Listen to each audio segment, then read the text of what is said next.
Ce concours-là, c'est plus de 4000 images. Et à un moment, on doit en choisir une. Donc c'est une espèce de gageur hein, d'arriver à se mettre d'accord.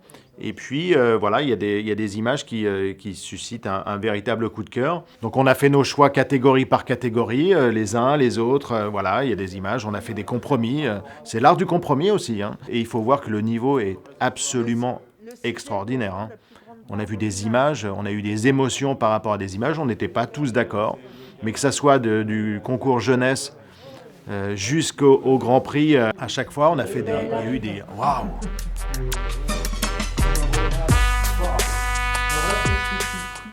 Nous avons décerné le prix sur une photo, alors que j'aime particulièrement parce qu'en fait, c'est un grand-duc. Donc c'est une espèce nocturne par excellence. Il faut savoir que le grand-duc est un des plus grands rapaces nocturnes du monde. Et en fait, là, il est perché, vif, il est prêt à partir en chasse pour la nuit. Et l'explosion de couleurs, et je trouve qu'il a très bien choisi son titre, c'est Farandole de lumière. Et ce rapace est vraiment baigné par les lumières de la ville qui sont derrière lui, donc il surplombe une ville avec toutes ces petites lumières, ces scintillements de couleurs, plus ou moins rouges, plus ou moins orangés. Il est vraiment nimbé de lumière derrière lui et le fait qu'il soit dans cette position centrale lui donne, je trouve, pour, rappelons-le, le rapace le plus grand du monde, cette forme de majesté qui lui sied si bien.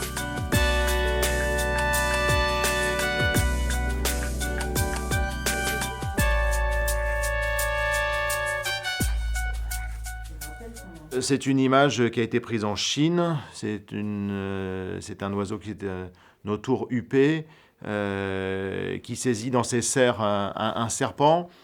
Ce qui est extraordinaire, c'est qu'on est dans une scène qui est une scène de prédation.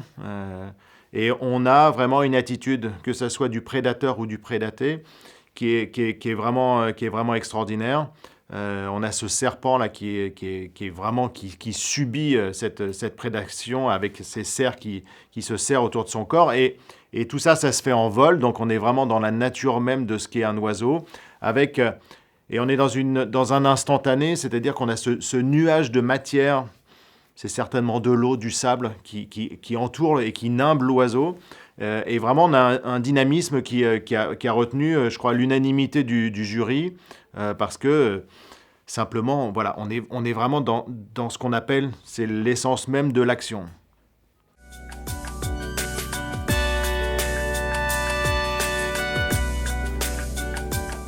On s'est tous mis d'accord pour sélectionner une image d'une espèce d'oiseau finalement assez commune en Asie du Sud-Est, qui est le calliope. C'est-à-dire que là, on voit que c'est un oiseau tropical.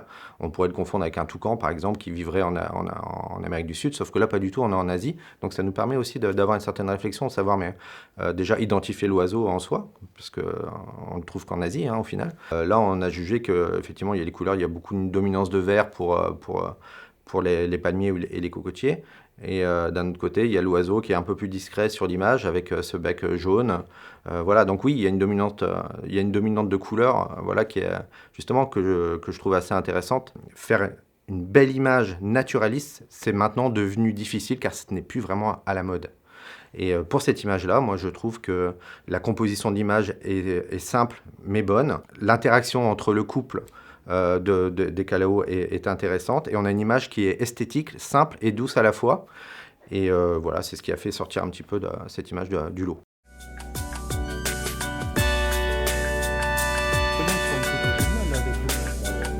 Mais il aurait dû la faire en vertical. Oui, c'est la photo qu'on récompense, c'est le regard du photographe qui a su avoir un regard décalé sur une espèce assez commune, puisqu'il s'agit de cigogne, perchée sur un lampadaire. Mais toutes les caractéristiques de l'image flattent le regard du spectateur, parce qu'en fait, ce lampadaire pris en contre-plongée donne l'impression d'un visage d'insecte, d'une libellule. C'est très graphique, c'est bien composé. Et il y a ces deux têtes de cigognes qui dépassent dans une attitude différente. Et bien sûr, c'est le genre de perchoir sur lequel on a l'habitude de voir des cigognes de par chez nous. Et à notre grande surprise, en fait, on se rend compte que la photo a été prise en Iran. Donc voilà, ça donne une information en plus sur l'ère d'évolution de cette espèce. C'est une photo, c'est presque de la photo de rue animalière.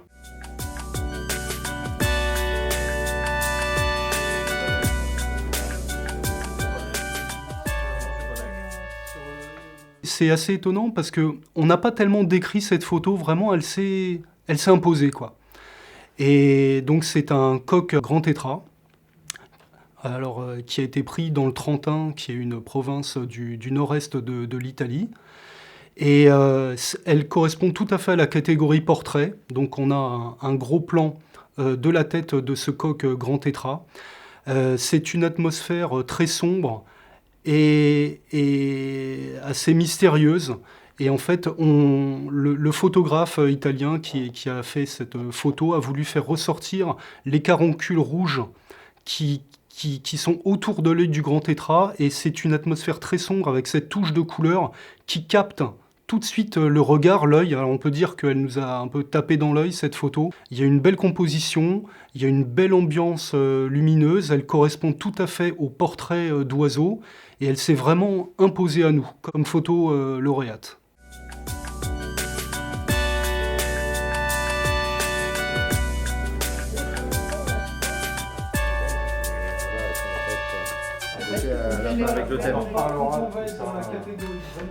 J'ai choisi de défendre le fait que, voilà, on pouvait avoir un coup de cœur, en tout cas une proposition d'un coup de cœur qui n'était pas le Grand Prix, mais qui était l'image qui était presque le Grand Prix. Et donc c'est cette image qui est une image qui a été prise dans l'Himalaya. C'est presque une estampe japonaise. On a au premier plan ces arbres verts avec ces nuées d'oiseaux, et puis dans le fond, on a ces arbres qui sont pris dans la blangelée du matin avec ce brouillard. Donc c'est presque une estampe japonaise ou une estampe chinoise. Il y a une réelle émotion visuelle. On a cette nuée d'oiseaux qui représente aussi la biodiversité, ce côté foisonnant de la vie. Et tout ça dans une composition qui est une composition très équilibrée, très bien tenue. L'oiseau est là, il fait partie de cet environnement-là. Et je crois que c'était aussi un message qui était un message très important en termes d'environnement pour nous.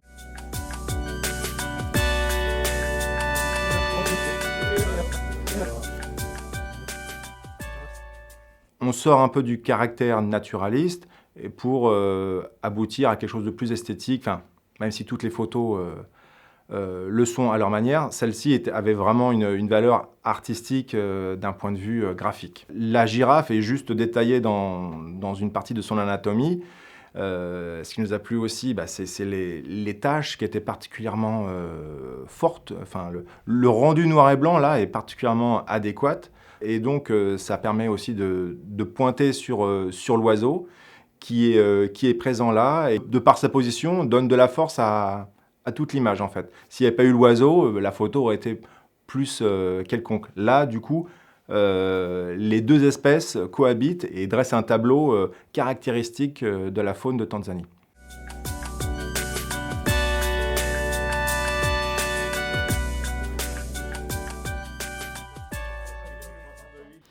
On avait à choisir cette image qui est une image qui a du sens, qui est d'abord une émotion visuelle. Et quand on regarde cette image, on a cette vague qui est d'une puissance qui est phénoménale. Et là, on est dans les Asturies, c'est-à-dire qu'on est dans la côte nord sauvage de l'Espagne, avec cette grande houle de l'Atlantique qui rentre.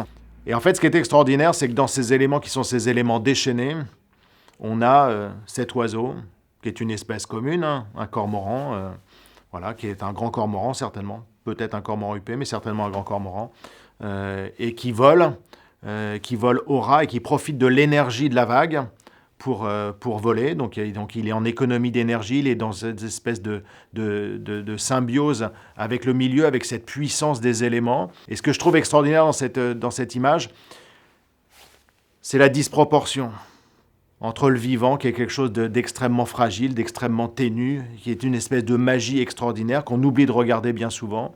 Et là, vraiment, on est vraiment dans cette symbolique, et cette symbolique forte.